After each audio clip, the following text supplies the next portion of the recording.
My name is Sean Puckett, and I live in Kitchener, Ontario.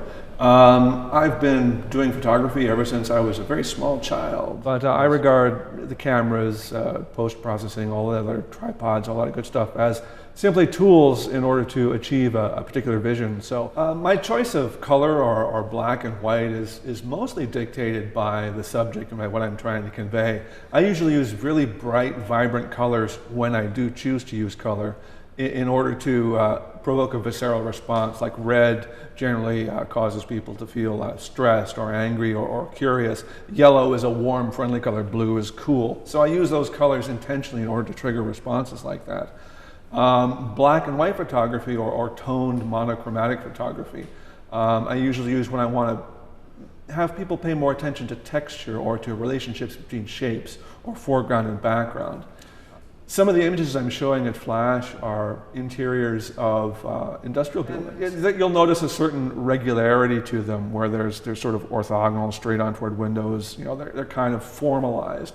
That's merely to lead the eye into the image, so that for the most part you can picture yourself in that space and relate to it. But what I want you to feel, or what I want to convey with those images, is not the image of a decrepit building, but of a place in a moment of time. I use digital photography techniques because I prefer to work quickly in the field and in the studio. I prefer to use post-processing and in-camera techniques in order to reduce the amount of information that digital cameras convey. Looking at a raw digital camera image, you might almost think it has too much to say. I think it's the role of the photographer to curate an image, to make sure that all of the choices that go into an image are reduced to say just exactly what the photographer wants to say. I have a series of images that I shot on actually the inaugural run of the GO train, the commuter train from Kitchener to Toronto. It was winter, and I had my wide-angle Leica digital camera with me. And it was early in the morning, and it was really sort of dark and mysterious outside.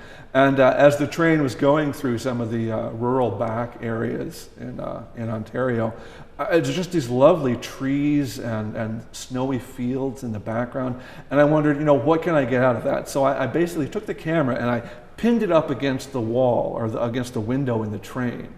And I set it to like an eighth of a second or a quarter of a second exposure, and I just took shot after shot after shot out the window to try and capture the feeling that I had at the time, which was basically that of sort of this serene, mysterious, cold, but not unwelcoming Ontario winter scenery.